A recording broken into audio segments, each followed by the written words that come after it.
Este lunes 23 de agosto cayó el telón del primer acto político electoral nacional que culmina el 21 de noviembre del presente año. Elecciones presidenciales de diputados y de una parte del Senado.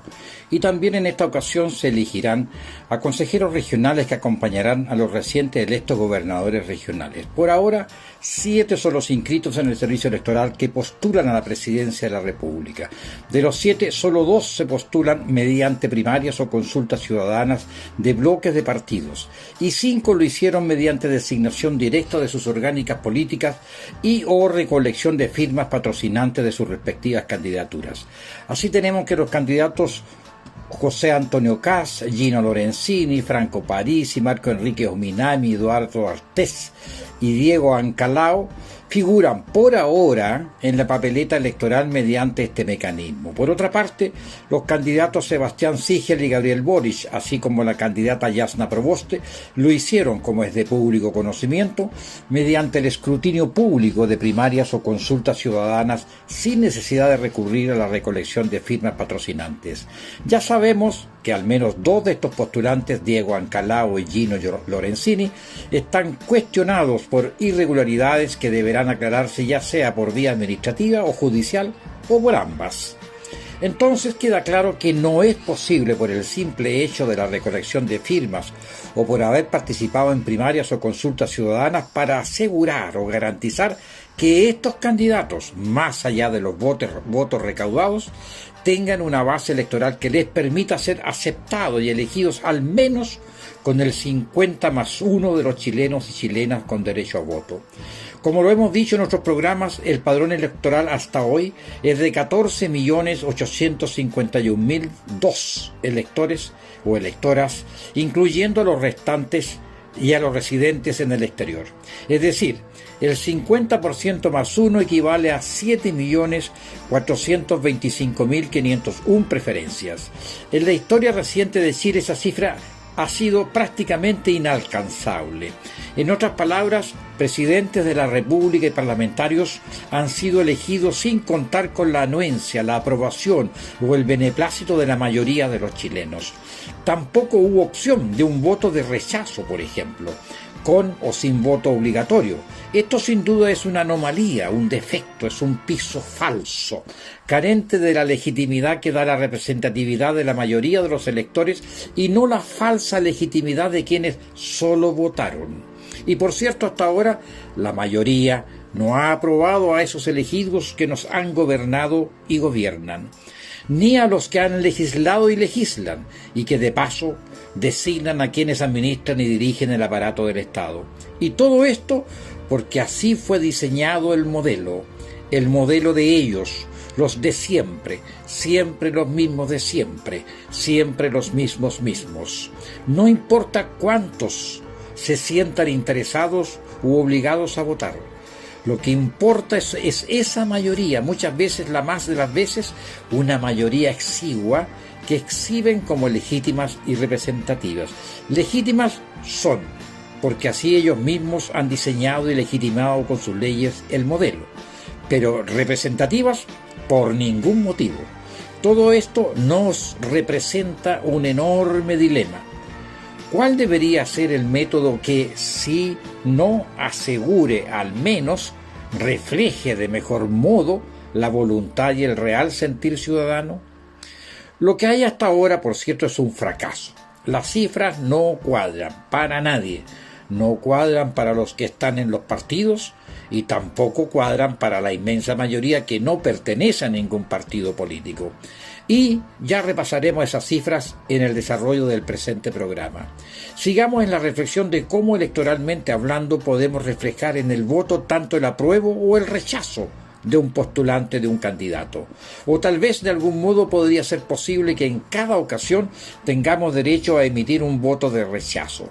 Es decir, que la boleta, el voto impreso, contemple la opción de votar rechazo a ese candidato o candidata, de modo tal que la suma de los votos apruebo o la suma de los rechazo dirima si un candidato o candidata es elegido o elegida o no.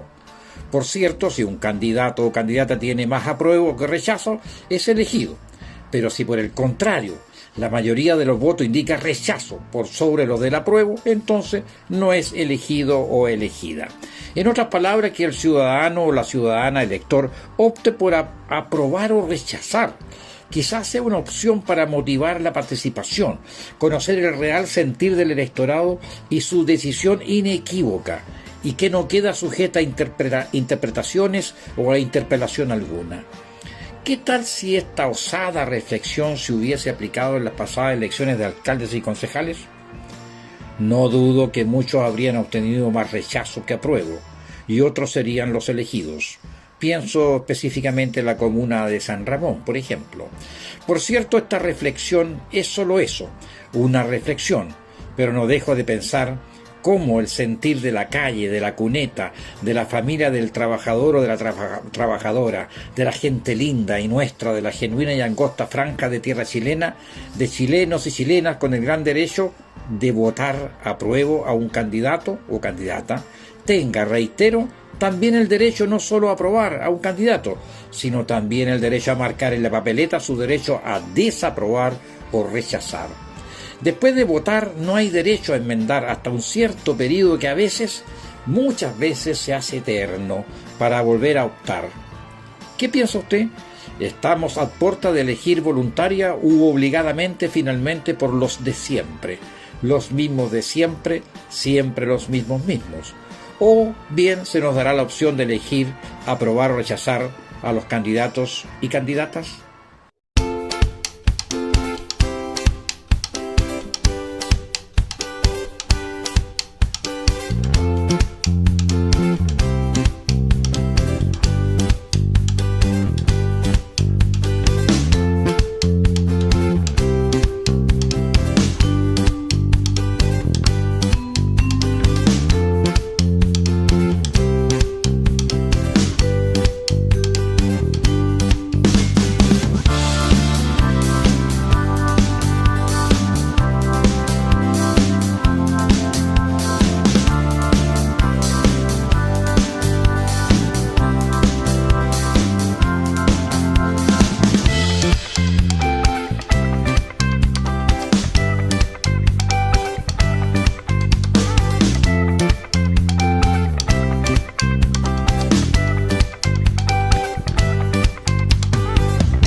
Bienvenidos. Mediodía en Chile, soy Miguel San Martín Baeza, periodista y conductor de Tribuna Ciudadana, su voz en las redes sociales, aquí donde a usted se le reconoce que merece más y mejor porque sus derechos no son favores políticos. Bueno pues, el pasado lunes 23 de agosto quedó claro quiénes están en la carrera presidencial y los cientos de candidatos y candidatas a una opción parlamentaria, diputado o senado y consejeros regionales. Las cifras de la consulta de unidad constituyente y un nuevo trato y la democracia cristiana, es decir, PS, PPD, PR, Partido Liberal, Ciudadano y DC, son paupérrimas. El total de militantes de esta coalición y partidos es de 175.305 según el registro del CERVEL. Si pensamos que a lo menos podría sumarse uno más por cada militante, la votación mínima esperada sería o debería ser de unos 350.610 votos. Sin embargo, en cifras globales, Paula Narváez, la designada por la expresidenta Michelle Bachelet, obtuvo 38.200 votos sumados todos los de su conglomerado, que en lugar deberían haber votado unos 143.254.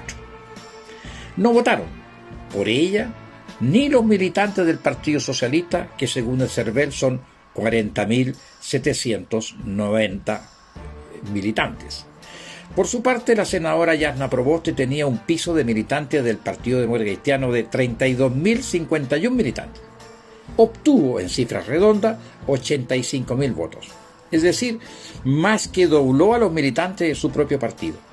Pero las cifras no mienten. No mienten. Sumando todos los votos de ambas candidatas en cifras generosamente redondeadas, alcanzaron 120.000 votos. Bastante lejos de los 175.305 militantes de todos ellos. Evidentemente que esas cifras, esos resultados y esa elección es legítima, porque sus participantes lo validaron de acuerdo a una legislación que así lo permite. ¿Cómo debiera interpretarse entonces que al menos 55.000 de los integrantes de esa coalición sencillamente no concurrieron y no votaron? Con esa magra representatividad en cifras electorales se ingresa a la carrera presidencial en Chile. ¿Cómo nos analizarán en otras latitudes? ¿Qué habría pasado si se hubiese invitado a manifestar optativamente apoyo o rechazo a cada una de las postulantes? Esta es la realidad política y electoral que debemos enfrentar, pero debemos asumirla, así sin más. Por cierto, qué duda cabe, a cada minuto que pasa crece la esperanza y la exigencia a su vez a la Convención Constitucional para que de alguna manera refleje en su trabajo las lecciones que arrojan estas cifras y las anteriores de las anteriores también. Recuerden que la única vez que las cifras electorales casi llegaron al 50.9% del padrón electoral fue para el plebiscito. Plebiscito que dio luz a esta Convención Constitucional que, pese a todo, tiene legitimidad y representatividad superior al actual gobierno y al Congreso Nacional con sus dos cámaras. Los resultados antes comentados han traído consecuencias. Quizá el partido político más afectado hasta ahora, al menos públicamente, de ese conglomerado es el Partido Socialista que preside el senador Álvaro Elizalde. Esta ebullición crítica del PS que se arrastra por años vuelve a manifestarse más allá de su nefasto vínculo con el exalcalde de San Ramón y ex vicepresidente del PS Miguel Ángel Aguilera. Esta es una crisis que, además de proba y ética, es esencialmente política. 3 son los datos que están a la vista. Veamos el primero. La Juventud Socialista de la Facultad de Derecho de la Universidad de Chile emitió una declaración pública que señala lo siguiente, comillas. 1. Creemos firmemente que el domicilio político del socialismo es a la izquierda, y destacado con mayúscula y negrita, les cuento yo. Y por ello, agrega, estimamos que el Partido Socialista requiere con urgencia una redirección en el ejercicio de su praxis política, pues en los últimos años han negado su compromiso histórico con el socialismo, pasando a actuar y a autodenominarse de centroizquierda. El punto 2 de la declaración firmada Juventud Socialista de la Facultad de Derecho de la Universidad de Chile señala, comillas, el proyecto político de la DC, Democracia Cristiana, no nos representa, con negrita y subrayado, y por esto, consideramos un error y un conflicto con nuestros ideales plantear una alternativa de gobierno con ese pacto. Tercero, dice la declaración de la JS, la gestión y conducción política que ha tenido el partido en los últimos meses ha sido nefasta. Por ello, instamos a los dirigentes, entre comillas, de nuestra orgánica partidaria, así como a aquellos de la Juventud Socialista, a asumir la responsabilidad y poner sus cargos a disposición. Finaliza la declaración de la Juventud Socialista de Derecho de la Universidad de Chile señalando que, cuarto, con todo lo anterior resulta urgente convocar un congreso extraordinario. Cierre comillas. Firma la declaración militante y simpatizante de la Juventud Socialista, Derecho, Universidad de Chile. El segundo dato de la crisis en cierne del Partido Socialista proviene de una de sus instancias orgánicas. El documento en mi poder, que lleva sello del PS y firma y nombres de quienes la suscriben y la envían con copia al Tribunal Supremo y a la secretaria del Comité Central, dice así. De Tarapacá. Con fecha 22 de agosto del año en curso, este comité regional, mediante comunicación escrita, hizo saber a la Comisión Política del Partido su postura frente a cualquier decisión que fuese de manera arbitraria e impositiva y que implicase la designación de un o una candidato o candidata que no contase con el apoyo de nuestro comité. Es por lo anteriormente expuesto que los o las abajo firmantes, todos o todas miembros electos o electas por las bases socialistas de Tarapacá, para ejercer las funciones de comité regional, que representamos nuestra renuncia irrevocable a nuestros cargos, cumpliendo con el acuerdo unánime de las y los presentes a las sesiones extraordinarias del día domingo 22 y lunes 23, ambas fechas del mes de agosto del año 2021. Las y los firmantes, honrando nuestra decisión colectiva, no estamos disponibles para que se vulneren las decisiones de los órganos de dirección de la región, legítimos representantes de la base socialista de Tarapacá. Firman Susana Bustos Miranda, Rubén Berríos Camilo, Patricia Pérez Zamorano, Julio Ruiz Fernández, Ninosca Berríos, Néstor Jorquera Rodríguez, Erna Marín Valenzuela, Luis Caroca Vázquez, Carlos Álvarez Bastías y Eugenia Vázquez García. El tercer documento que da cuenta de la crisis del Partido Socialista tiene fecha 24 de agosto y está firmado por Gonzalo Reyes Sepúlveda, secretario político comunal, Estación Central, renunciado, con su firma y su RUT. Este documento fue enviado a Álvaro Elizalde Soto, presidente Partido Socialista de Chile. Dice así: mediante la presente vengo a usted a presentar mi renuncia irrevocable al Partido Socialista de Chile y por ende a mi cargo de secretario político del Comunal Estación Central, partido en el cual he militado desde mi ingreso en el año 1968 con 13 años de edad, motivado por la huelga del magisterio en el gobierno de Eduardo Frei Montalva, donde mi padre, Guillermo Reyes Herrera, dirigente del SUTE y militante socialista, profesor de Estado de Castellano y Filosofía de los 6 meses de paro, teniendo que concurrir a una olla común. Gran impacto causó en mí ese episodio, lo que me motivó, siendo un niño, a ingresar a la Federación Juvenil Socialista, militando primero en la 8ª comuna, cuya sede está ubicada en Nataniel, en la casa de la familia Sepúlveda, donde quien lideraba era el compañero Adonis Sepúlveda, familia que provenía del viejo cofundador de la CUT, del Partido Obrero Socialista, del PC y también del PS de Chile, Ramón Sepúlveda Leal. Es en este contexto que recibí mi primera formación como premilitante y luego como integrante de la Federación Juvenil Socialista, cuando estudiaba en el Liceo Barros Borgoño, cuyo centro de alumnos era dirigido por militantes de nuestra juventud. El dirigente que renuncia, estoy aquí dando vuelta a la carta que tengo en mi poder, señala así: he sido testigo en estos años cómo muchos militantes nuestros se corrompieron o llegaron a cargos de importancia denigrando y maltratando a los trabajadores, como por ejemplo el compañero Héctor Iribarren, apitutado en FONASA y en otros servicios públicos o municipios a nombre del partido.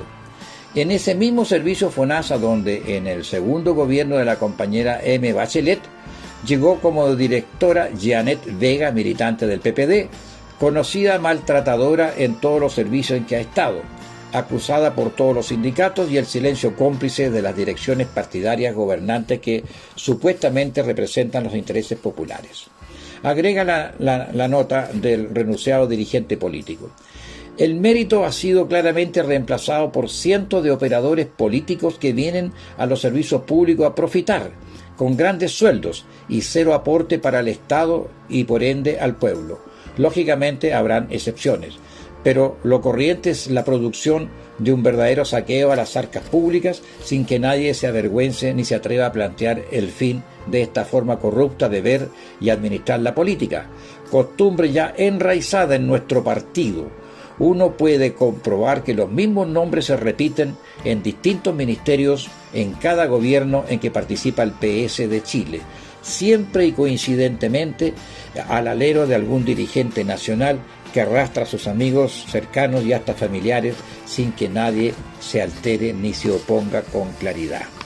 Más adelante señala: es evidente que estos comportamientos, que están alejados de todos y cada uno de los conceptos éticos partidarios elaborados por los fundadores de nuestro partido, por los enunciados constantes e históricos que al respecto divulgara tan claramente el compañero Salvador Allende, hoy han sido traicionados por ustedes, los que han conducido a esta verdadera debacle a nuestro partido, que lo han hundido en la vergüenza y la burla ciudadana. Y luego continúa: Las candidaturas que proclaman, promueven, apoyan y negocian son, en primer lugar, para sus amigos y amigas, o para cuotas negociadas con otras fracciones. Ya no importan los liderazgos construidos, en la base social. Lo importante es si estos tienen el apoyo de los padrinos que gobiernan al mejor estilo mafioso nuestro partido. Los favores se pagan con favores. Ustedes, dice la carta, han gobernado de forma autoritaria, han conculcado la democracia y han destruido la organización interna del partido. Los tribunales internos son otro sitio de poder de las fracciones, donde choca todo intento de encontrar justicia. Depende entonces de qué fracción domina los tribunales internos, es el tipo de justicia que se aplica donde todo se negocia. Usted, dice la carta, usted, compañero Elizalde, y el compañero Santander han matado el alma de nuestro partido y sus actuaciones han avergonzado al grueso de la militancia. Cuando esto sucede, la decencia, el respeto a la organización, a su historia, debería haber desembocado en sus renuncias y el de toda la comisión política. Sin embargo, siguen manipulando y aferrándose al poder sin que se les mueva ni un pelo, mientras cientos de militantes siguen alejándose del partido. Al finalizar la carta, yo leo párrafos solamente de estas, dice: uno ve a los candidatos socialistas poner nuestro símbolo partidario en sus campañas. Lo ocultan. Es poco conveniente. Se exponen al rechazo de la gente. La mayoría de ese oficio donde la denuncia era rechazada por ser extemporánea. Acto seguido concurrió a la comuna el compañero Manuel Urrutia por orden del partido y compuso la dirección comunal. Finalmente dice: tengo claro que el rescate de nuestro partido depende de una gran y total reestructuración que evidentemente ustedes, los destructores de nuestro partido, nunca ni siquiera intentarán. Parafraseando al The Clinic, les puedo asegurar que la historia no los absolverá. Firma la carta Gonzalo Reyes Sepúlveda.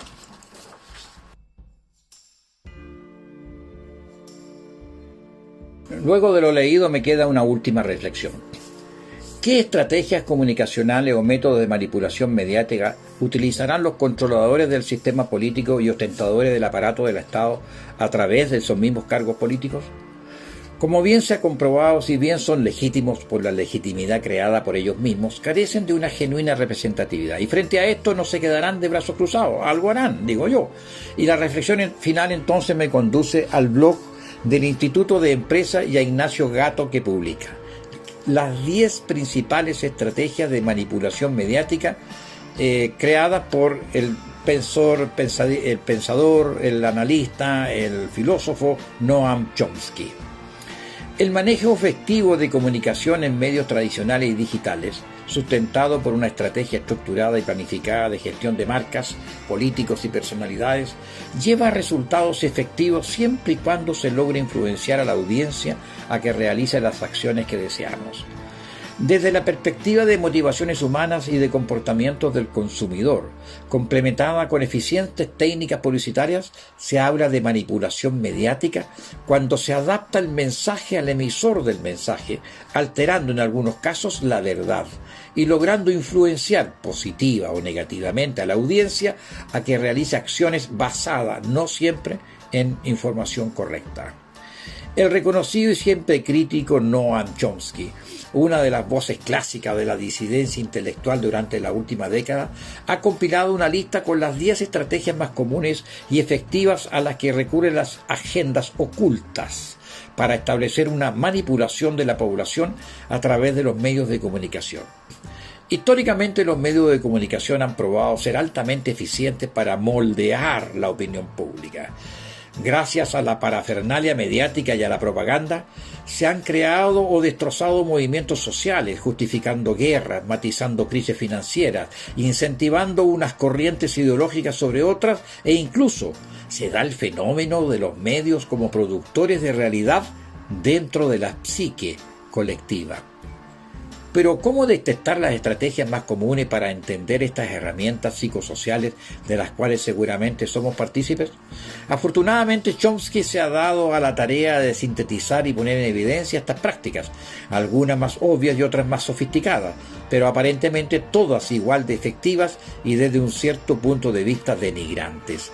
Incentivar la estupidez, promover el sentimiento de culpa, fomentar la distracción, o construir problemáticas artificiales para luego mágicamente resolverlas. Son solo algunas de estas tácticas. Veámoslas. La estrategia de la distracción consiste en desviar la atención del público de los problemas importantes y de los cambios decididos por las élites políticas y económicas, mediante la técnica del diluvio o la inundación, de continuas distracciones y de informaciones insignificantes.